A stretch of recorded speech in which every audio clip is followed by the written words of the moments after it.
자, 이번 시간에는 추가 스타일링 기법에 대해서 살펴보도록 하겠습니다. 자, 첫 번째로 이제 살펴볼 그런 스타일링 기법으로는 우리가 비틀기, 회전, 이동, 그 다음에 스케일에 관련된 그런 영역을 전체적으로 변형을 시키는 그런 부분에 대해서 살펴보도록 하겠습니다. 자, 요 오리 그림, 자, 그림이죠. 영역이죠. 자, 영역이 될 수도 있고요. 그러니까 그림이 될 수도 있고요. 그 다음 특정한 영역이 될 수도 있습니다. 자, 전체를 다 비틀 수가 있어요. 비틀거나 회전시킬 수가 있어요. 자, 그런 변형을 살펴보도록 하죠. 자, 이 그림을 한번 회전을 시켜보도록 하겠습니다. 자, 회전. 자, ing 태그를 회전을 시킬 건데요. 자, 회전을 시키실 때, 그때 역시나 벤더 문자열이 필요합니다. 자, 실제로는 그냥 우리가 트랜스폼이라는 그런 그 스타일링 코드와 그 다음에 여기에 적용할 그런 형태, 지금은 회전이죠. 로테이트. 그리고 각도. 자, 이렇게만 사용만 하면은 원래는 이제 적용이 이렇게 돼야 되는데, 자, 이런 형태에서 벤더 문자열이 있어야 됩니다. 자, 아직 다 완성이 된 게 아니기 때문에. 그래서 모든 벤더 문자열을 제가 여기다가 다 지정을 하고요. s 킵 주 하고 나서 적용을 시켰을 때 이렇게 회전이 되는 모습을 보실 수가 있습니다. 자, 여기서 요 뒤에 들어가는 각도는 라디안 각도입니다. 360도 그 체계가 아니라 라디안 각도로 여러분들께서 변경을 시켜서 그래서 사용해 주셔야 되고요. 자, 이제 로테이트 말고 비추기 그리고 스케일 이런 부분들이 다 적용이 가능합니다. 자, 제가 여기서 지금 좀 복잡하니까 지금 크롬에서만 제가 지금 띄우고 있죠. 자, 크롬은 웹킷이기 때문에 저 웹킷 문자가 남겨놓도록 하겠습니다. 실제로는 아까처럼 다 작성해 주셔야 돼요. 자, 이렇게 해주시면은 자, 비추기가 되는 거를 확인을 하실 수가 있고요. 자, 스케일 한번 사용을 해보도록 하겠습니다. 자, 스케일은 전체 크기를 변형을 시키는 건데, 자, 2배로 제가 변형을 시켰어요. 자, 2배로 변형을 시킬 때, 자, 중심을 기준으로 해서 전체적으로 이렇게 쭉 커지게 됩니다.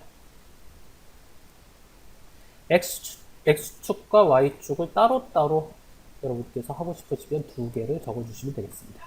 그러면 X축 스케일링과 Y축 스케일링이 따로따로 적용이 되게 됩니다. 자, 그리고 트랜지션을 통해서 이제 이동도 시키실 수가 있습니다.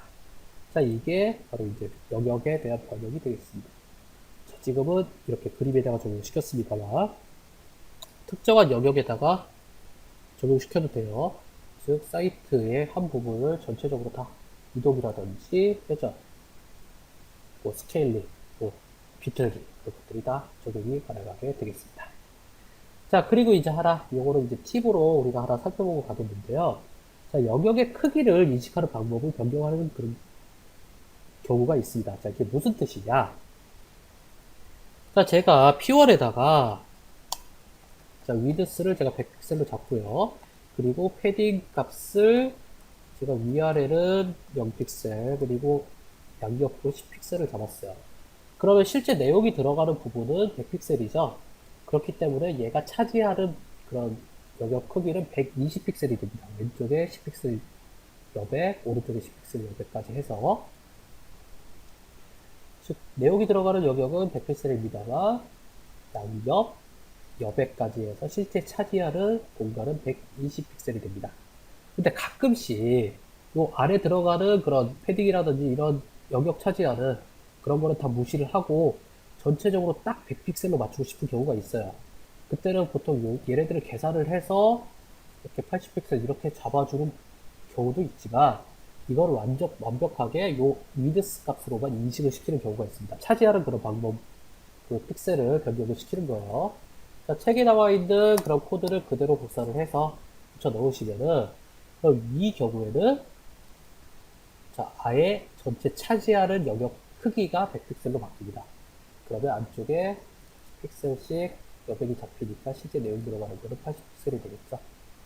즉 아까는 내용이 들어가는 실 영역이 100픽셀이고 차지하는 영역이 120픽셀이었다면 이 코드를 잡아주시게 되면은 차지하는 영역이 100픽셀이 되고 실제 영역은 따로 다시 계산이 돼서 잡히게 됩니다. 자, 이 방법을 사용을 하시면 여러분들께서 배치를 시킬 때 오동작이 나는 경우들을 좀 많이 줄일 수가 있으니까 이 기법도 원하는 그런 위치에다가 적용을 시켜주시면 그럼 되겠습니다. 자, 그럼 이제 애니메이션을 한번 사용을 해보도록 하죠.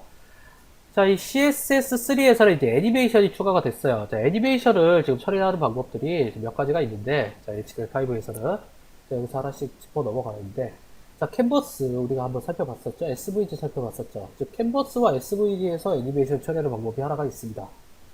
자, 그거는 특정한 영역 아래에 있는 그런 애니메이션 처리를 할 때 그렇게 사용을 해주시면 되겠고요. 자, 두 번째로는 CSS를 통해서 우리가 애니메이션을 처리를 할 수가 있어요. 자, 우리 스타일링 기법을 통해서 처리를 할 수 있다는 거. 세 번째 애니메이션 기법이고요. 네 번째로는 우리가 나중에 배우게 될 거지만 jQuery를 이용을 해서 자바스크립트 쪽에서 애니메이션을 처리하는 방법이 있습니다. 총 네 가지가 있고요. 일반적으로 가장 편하게 많이 사용할 수 있는 거는 jQuery를 이용해서 스타일링을 하는 그 애니메이션 처리를 하는 게 그게 가장 편한 방법 중에 하나고요. 특정한 영역에 대한 그런 애니메이션 처리를 할 때는 캔버스라든지 SVG 이용하시는 게 좋고요. CSS 쪽 애니메이션을 이용을 하시면은 좀 더 브라우저가 처리를 하기에 도움이 되는 형태가 됩니다. 코드가 하이 레벨로 떨어지기 때문에 브라우저 쪽에서 좀 편하게 느끼는 그런 형태들이 이루어집니다. 자, 그래서 그 중에 이 네 가지 방법 중에서 여러분께서 원하는 그런 애니메이션 방법을 쓰시면 되고요. 여기서는 이제 CSS3에서 추가가 된 애니메이션을 사용을 해보도록 하겠습니다. 자, 애니메이션을 사용을 하실 때 CSS3에서는 2단계로 이루어져요. 첫 번째는 애니메이션을 먼저 지정을 합니다. 자, 여러 개의 애니메이션을 지정을 할 수가 있는데, 자, 그 중에서 이제 하나 애니메이션을 한번 지정을 해 볼게요. 자, 키프레임즈, 자, 여기서 앳도마크 반드시 들어가야 되고요. 키프레임즈 해주시고, 애니메이션 이름을 지정을 해줍니다. 자, 이렇게 해주시고, 각각의 위치에 대한 스타일링을 잡아주시는데요. 자, 이렇게 시작과 끝 스타일링만 잡아주셔도 되고요. 아니면 중간에 내가 원하는 단계만큼 마음대로 넣으셔도 됩니다. 반드시 이렇게 뭐 0%, 50%, 100% 이렇게 들어가는 게 아니라 1% 단위로 넣으셔도 됩니다. 자, 4개든 10개든 여러분들이 원하시는 단계를 넣어주시면 되고요. 자, 이제 시작하고 끝만 넣어볼게요. 자, 시작은 넓이가 0픽셀에서 시작을 하고요. 끝날 때는 100픽셀에서 끝나는 그런 형태로 하나 만들어 보도록 할게요. 자, 이렇게 지정을 하셨다면은, 자, 이거는 이제 애니메이션 1이라는 그런 이름으로 지정이 된 거고요.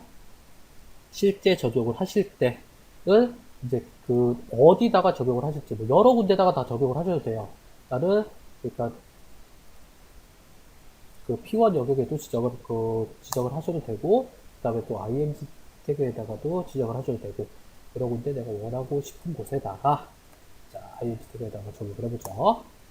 자, 애니메이션 해주시고, 그 다음에 여기에 애니메이션 이름, 그 다음에 실행 시간, 그리고 실행 횟수. 세 개를 무한히 만약에 실행을 시키고 싶다라고 하면은 infinite라는 문자를 써주시면 되겠습니다. 자, 이렇게 해주시면은 이 ing 태그에 이 애니메이션이 지정이 돼서 실행이 되는데요. 자, 여기서 이제 벤더 문자열까지 추가적으로 다 잡아주셔야 돼서 코드가 좀 길어지게 됩니다. 자, 키프레임도 이렇게 웹키 키프레임, 모즈 키프레임, MS 키프레임, 오페라 키프레임 다 잡아주셔야 되고요. 지금 여기서는 길어지니까 딱 이 부분만 이렇게 잡아볼게요. 자, 애니메이션 실행도 역시 동일합니다. 자, 웹킷 벤더 문자를 잡아주시고, 모즈 벤더 문자를 잡아주시고, MS 벤더 문자를 잡아주시고, 그 다음에 오페라 벤더 문자를 잡아주시고, 이런 형태로 여러분들께서 벤더 문자를 잡아주셔야지만 이 애니메이션이 실행이 되는 것을 확인을 하실 수가 있습니다. 총 5번 지금 실행이 될 거예요. 자, 실제로는 밴더 문자를 다 잡아주셔야 됩니다. 하지만 지금 길어지기 때문에 여기만 이렇게 딱 잡아놨어요. 자, 그럼 여기서 이제 스타일링 같은 경우에는 여러 개 잡아주셔도 돼요. 지금 제가 위드스만 잡았었는데 이렇게 뭐 위드스, 하이트, 뭐 오파시티, 자, 투명도까지 한번 같이 가보도록 하죠. 투명도를 처음에는 그러니까 완전히 보였다가 완전히 불투명해지는 그런 형태로 하나 잡아보도록 하겠습니다. 자, 이런 식으로 잡아주게 되면은 이렇게 점점 커지면서 불투명해지는 것까지도 여러분께서 확인을 하실 수가 있습니다. 자, 이런 식으로 사용을 하는 게 바로 애니메이션이 되겠습니다. 그래서 애니메이션 이런 식으로 처리할 수 있다는 것도 추가적으로 기억을 하시고 이용을 하시면 되겠고요. 말씀드렸다시피 애니메이션은 2개 이상 지정을 해놓고 사용을 하셔도 됩니다. 여러 개 만드셔도 돼요. 이번에는 2번 애니메이션 지정을 하시고, 자, 애니메이션 지정은 여러 개 하시고 적용될 그런 요소에다가 해당되는 이름만 잘 명시를 해주시면 CSS3의 애니메이션이 사용이 가능해집니다.